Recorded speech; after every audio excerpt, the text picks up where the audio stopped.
Hey guys, welcome back. Turbo 2024 മമ്മൂട്ടിയുടെ ഒരു mass entertainment ഫിലിമാണ്. അതിൻ്റെ ഒരു റിവ്യൂമായിട്ടാണ് ഞാൻ വന്നിരിക്കുന്നത്. യോജിക്കാൻ പറ്റില്ലെങ്കിൽ നിങ്ങൾക്ക് സ്കിപ്പ് ചെയ്ത് പോകാം, അല്ലെങ്കിൽ ഇത് ഓഫ് ചെയ്തിട്ട് പോകാം. ടെർബോ 2024 മമ്മൂട്ടിയും വൈശാഖ് ഡയറക്ഷനിൽ മിഥുൻ മാനുവൽ തോമസിൻ്റെ സ്ക്രിപ്റ്റിൽ ഒരുങ്ങിയിരിക്കുന്നൊരു ചിത്രമാണ് ടെർബോ. തുടങ്ങാം അതിൻ്റെ റിവ്യൂയിലേക്ക്. കമോൺ.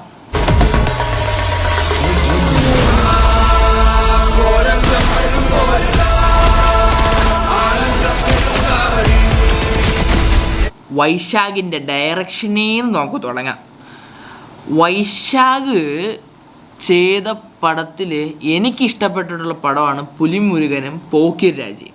ഈ രണ്ട് പടവും കിടിലുമാണ്, കിടുക്കോസ്കിയാണ്. അതിൽ പുള്ളിക്ക് ഞാൻ 5 സ്റ്റാർ റേറ്റിംഗ് 5/5 കൊടുക്കും. കാരണം വെച്ചാൽ അതൊക്കെ നല്ല കിടിലും മാസ് എൻ്റർടൈൻമെൻറ്റ് ഫിലിംസാണ്. ഇന്നും പുള്ളി ആ ഒരു മാസ് എൻ്റർടൈൻമെൻറ്റ് തന്നെയാണ് ജീവിക്കുന്നത്. പുള്ളി പുരോഗമിച്ചിട്ടില്ല. പുള്ളിയുടെ ഡയറക്ഷൻ കണ്ടിട്ട് അതൊക്കെ ചുമ്മാ എല്ലാ പടത്തിലും വന്നു പോകുന്നൊരു സംഭവമാണ്. പക്ഷേ ചില സംഭവങ്ങളുണ്ട്, അതങ്ങോട്ട് നമുക്ക് ഉൾക്കൊള്ളാൻ പറ്റുന്നില്ല. അതൊന്നും അത്ര സുഖമല്ല.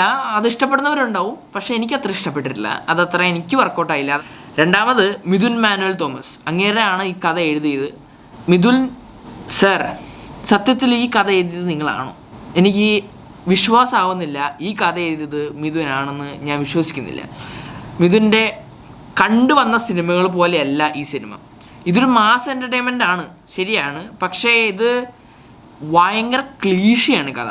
ക്ലീഷ എന്ന് പറഞ്ഞാൽ നല്ല അട്ടർ ഫ്ലോപ്പ് സാധനമാണ്. എനിക്ക് ഒട്ടും ഇഷ്ടപ്പെടില്ല ഈ പടം. ചുമ്മാ ഇത് ഈ തെലുങ്കിലും തമിഴ് എനിക്ക് അറിഞ്ഞുകൂടാ. തമിഴിലിപ്പം പുരോഗമിച്ച് വന്നിട്ടുണ്ട്.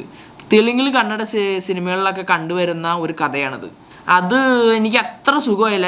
ഇതിപ്പോൾ നമ്മുടെ തെലുങ്കിൽ ബാലയ്യ അറിയാലോ, ബാലയ്യ വലിയ അറിയാമെന്ന് പറഞ്ഞാൽ നമ്മുടെ ഹണി റോസും പ്രായമായിട്ടൊക്കെ അഭിനയിച്ച ഒരു സിനിമയല്ലേ, ഒരു ബാലയ്യയുടെ കൂടെ ഒരു പുള്ളീനെ കാണിച്ചു തരാം. ഇതാണ് പുള്ളി. ഈ പുള്ളിയുടെ പടത്തിലൊക്കെ വരുന്ന ഒരു കഥകളാണ് ഈ സംഭവം. ഫൈറ്റ് ആയാലും എന്തായാലും പുള്ളി ഈ പടം റീമേക്ക് ചെയ്യുവാണെങ്കിൽ പുള്ളിക്ക് നല്ല രീതിയിൽ കളക്ഷനും പുള്ളി കുറച്ചും കൂടെ സ്റ്റാർ ആവാൻ ചാൻസ് ഉള്ള ഒരു ഫിലിമാണ്. അങ്ങനത്തെ ഒരു കഥയാണ്. നമുക്ക് ഒത്തിരി അങ്ങോട്ട് അങ്ങനെ കയറി പിടിക്കാൻ പറ്റില്ല. പിന്നെ ഫൈറ്റിനിടയ്ക്കുള്ള ചില കോമഡികളൊന്നും വർക്കായിട്ടില്ല സാറേ. അത് കുറച്ച് ഓവറല്ലേ. ബിന്ദു പണിക്കർ പോലും ചില സീനിൽ പറയുന്ന ഡയലോഗ് നമുക്ക് ചിരി വരുമെങ്കിലും ആ ചിരിക്ക് ശേഷം എന്ന് തോന്നും. ആ അവസ്ഥയാണ് എനിക്ക് കണ്ടപ്പോൾ തോന്നിയത്. അത് നിങ്ങൾക്ക് തന്നെ കാണുമ്പോൾ മനസ്സിലാവും ഇത് എന്തെന്നാന്ന്. പിന്നെ മമ്മൂട്ടിയുടെ അഭിനയമൊക്കെ നന്നായിട്ടുണ്ട്. ഗെറ്റപ്പൊക്കെ എനിക്ക് ഭയങ്കരമായിട്ട് ഇഷ്ടപ്പെട്ടിട്ടുണ്ട്. Star always star. മമ്മൂട്ടിക്ക് അങ്ങനെ ഇത് കുറവാ അത് കുറവാ, അങ്ങനെ ചെയ്തില്ല ഇങ്ങനെ ചെയ്തില്ല എന്നൊന്നും പറയാൻ പറ്റില്ല. മമ്മൂട്ടി കിടിലുമായിട്ട് തന്നെ ചെയ്തു വെച്ചിട്ടുണ്ട്. അത് മോശമായാലും ശരി നല്ലതായാലും ശരി, മമ്മൂട്ടി അത് കിടിലുമായിട്ട് തന്നെ ചെയ്തു വെച്ചിട്ടുണ്ട്. അതിൽ എനിക്കൊരു കുഴപ്പങ്ങളൊന്നും തോന്നിയിട്ടില്ല. ലുക്കിലായാലും വർക്കിലായാലും മമ്മൂട്ടി അത് സ്റ്റൈലായിട്ട് ചെയ്തിട്ടുണ്ട്. അത് മമ്മൂട്ടി ഫാനൊന്നും അല്ല കേട്ടോ. ഞാനൊരു സിനിമ ആരാധകനാണ്. ഞാൻ പറയുന്നത് അങ്ങനെയാണ്.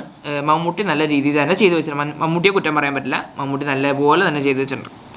പിന്നെയുള്ളത് രാജ്ബി ഷെട്ടിയാണ്. പുള്ളിക്ക് അങ്ങനെ ഡയലോഗ് പറയാനും അവസാനം ഒരു ഫൈറ്റും മാത്രമേ ഉള്ളൂ. പുള്ളിയുടെ അഭിനയമൊക്കെ ഗംഭീരമായിട്ട് തന്നെയാണ് ചെയ്തു വെച്ചേക്കണത്. എല്ലാം ഓൾമോസ്റ്റ് അടിപൊളിയായിട്ട് തന്നെയാണ് പുള്ളി ചെയ്തു വെച്ചേക്കണത്. സുനിൽ, പുള്ളിയുടെ ക്യാരക്ടർ പുള്ളി എങ്ങനെ സാധാരണ പുള്ളിയുടെ പടങ്ങളിലൊക്കെ പുള്ളി എന്ത് ചെയ്യുന്നു അത് തന്നെയാണ് ഇവിടെ ചെയ്തു വെച്ചത്. പുള്ളി കോമഡി ക്യാരക്ടർ ചെയ്തുകൊണ്ടിരുന്ന കാലത്ത് സത്യത്തിൽ പുള്ളിയുടെ ക്യാരക്ടർ അവിടെ ആവശ്യമേ ഇല്ല. അവിടെ വേറെ ഏതെങ്കിലും ഒരു ക്യാരക്ടർ പ്ലേസ് ചെയ്താൽ മതിയായിരുന്നു. വേറെ എന്തോരം ആക്ടേഴ്സ് ഉണ്ട്.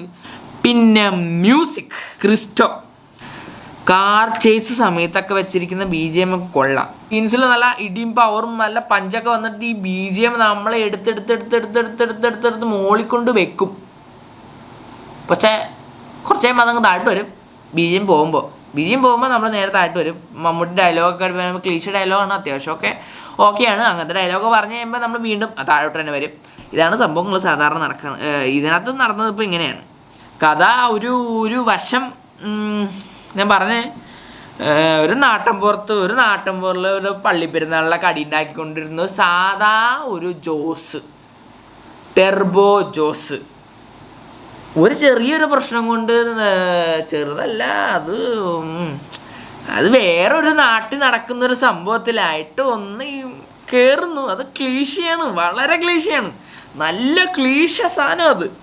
അതിലേക്ക് ഇങ്ങനെ വന്നിട്ട് അതിൽ മമ്മൂട്ടി കയറിപ്പെടുന്നതും അങ്ങനെ പിടിച്ച് കയറി അതിനെ ചുരുട്ടി അതിന് വേറൊരു റേഞ്ചിലേക്ക് കൊണ്ടുപോയി അതിൽ പിന്നെ മമ്മൂട്ടി പിടിച്ചേറി പിന്നെ മമ്മൂട്ടിയുടെ സെൻറ്റിമെൻറ്റ്സ് അതിൽ ജോസൂട്ടിയുടെ സെൻറ്റിമെൻറ്റ്സ് കയറുന്നു. പിന്നെ അടി ഇടി മേളം പൊടി പൂരം പടക്ക് സാധനം. സോറി ഗൈസ്, ചില പ്രശ്നങ്ങൾ കാരണം ലൊക്കേഷൻ മാറ്റേണ്ടി വന്നു.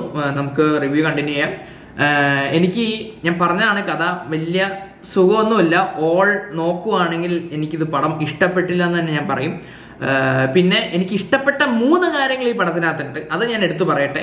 ഒന്ന്, സിനിമാറ്റോഗ്രാഫിയാണ്. അത് ഗംഭീരമായിട്ടാണ് ചെയ്തു വെച്ചിരിക്കുന്നത്. അതെനിക്ക് ഭയങ്കരമായിട്ട് ഇഷ്ടപ്പെട്ടു.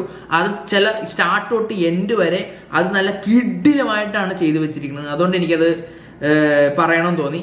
പിന്നെ എഡിറ്റിംഗ്, ആ സിനിമാറ്റോഗ്രാഫിക്ക് പറ്റിയ രീതിയിൽ സ്ലോ മോഷൻ കാര്യങ്ങളും എൻ്റെ A to Z വരെ ഉള്ള എല്ലാ കാര്യങ്ങളും കിടിലമായിട്ടാണ് ചെയ്തത്. അതിൽ ഞാൻ 10ൽ 10 കൊടുക്കും. I like it so much.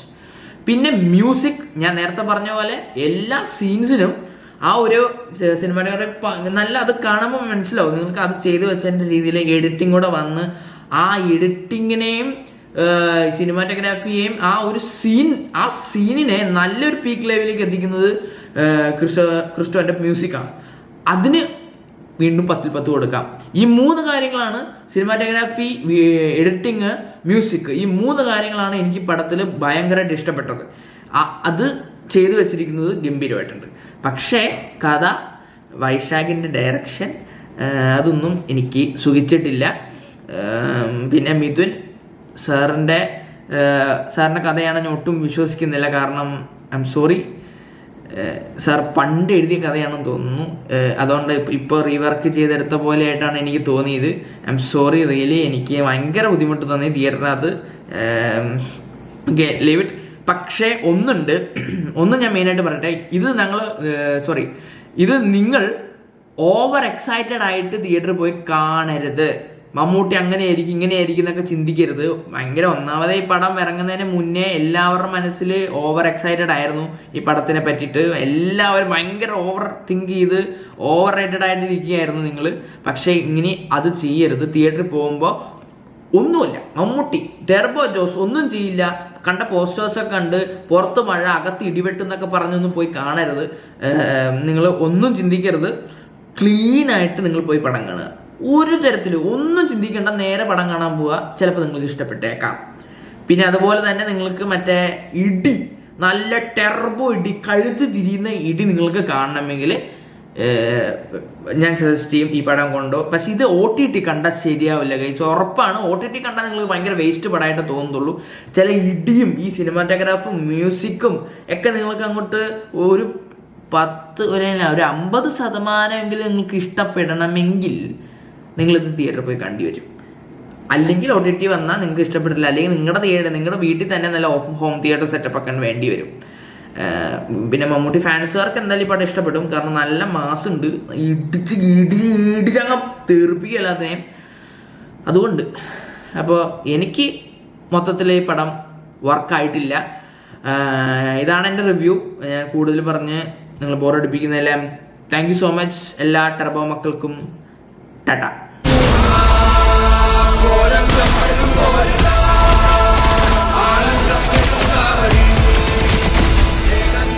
ഞാനിവിടെ വീഴുവാണ്, എൻ്റെ കൂടെ ഒരു 10-15 പേരെങ്കിലും കാണും.